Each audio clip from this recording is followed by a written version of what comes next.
Lecture number 29 में discuss करना है टॉपिक 12.3 के। तो इसमें क्या क्या टॉपिक डिस्कस करने हैं वो देखते जाइए। देखिए टॉपिक है application of transcendental function to limit and continuity on real light problem. यानी इसका मेन मतलब ये है कि ये जो लिमिट यूज़ होता है ये कहाँ कहाँ पे यूज़ होता है वो मैं आपके सामने रख देता हूँ। देखिए जब भी ग्रोथ डिके प्रॉब्लम हो,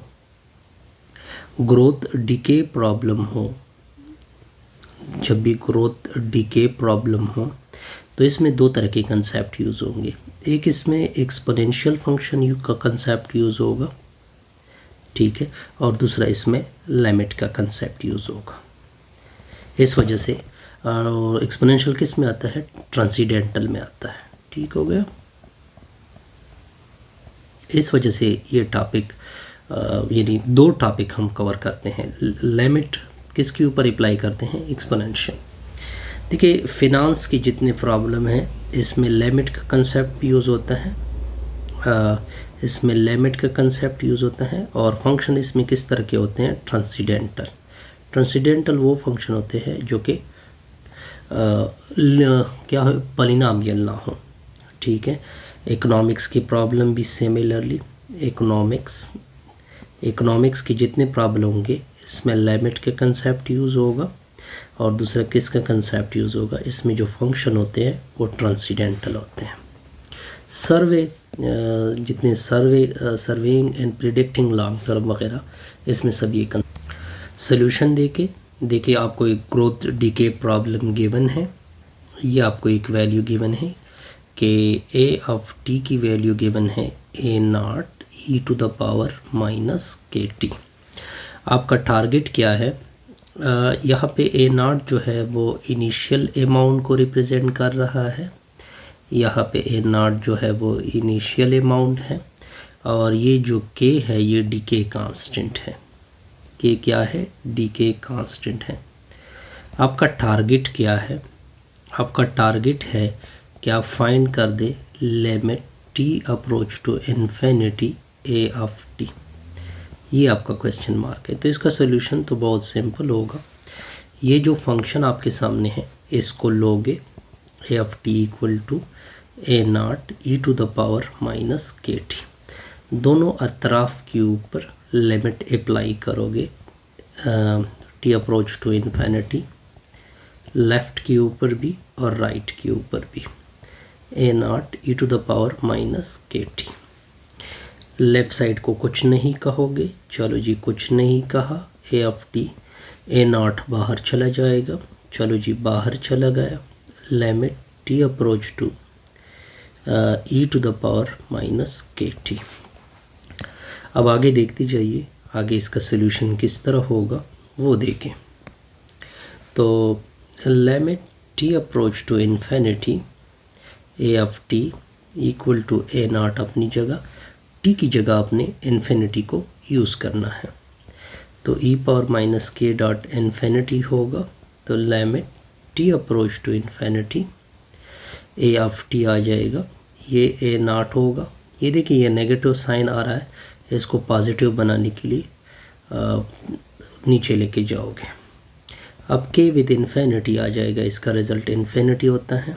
तो limit t approach to infinity होगा, a ऑफ t आएगा इक्वल टू a0, नीचे क्या होगा? e⁻⁻⁰। ये जो e⁻⁻⁰ है इसका रिज़ल्ट यानी इसका रिज़ल्ट इन्फिनिटी होता है, ठीक हो गया। तो लिमिट क्या लिखोगे? t अप्रोच टू इन्फिनिटी होगा, a ऑफ t आएगा, a0 आएगा, नीचे क्या होगा? इन्फिनिटी। तो limit t approach to infinity होगा, a ऑफ t लिखोगे, समथिंग के नीचे इन्फिनिटी को क्या बोलते हैं? ज़ीरो बोलते हैं। ये आपका क्या बनेगा? Required result. आसान सा कैलकुलेशन था, इसमें कोई कंफ्यूजन नहीं होगी। नेक्स्ट देखते हैं जी। तो अब देखिए, अब आपके ये रिज़ल्ट हमने कवर करना है। तो सबसे पहले आपने इसका इक्वेशन लिखना है, p e की पावर RT लिखा हुआ है। आपका टारगेट क्या है कि आपने फाइंड करना है limit T approach to infinity A of T आपका रिक्वायर्ड है। तो सोल्यूशन तो बड़ा सिंपल है, दोनों अतराफ के ऊपर limit T approach to infinity apply करोगे, लेफ़्ट साइड के ऊपर भी और limit T approach to infinity आप अप्लाई करोगे, पी के ऊपर भी ई ऑफ आर टी। तो लिमिट क्या होगा, टी अप्रोच टू इन्फिनिटी हो जाएगा, ए ऑफ टी होगा। अब देखिए पी बाहर चला जाएगा तो limit T approach to infinity हो जाएगा, e to the power r T.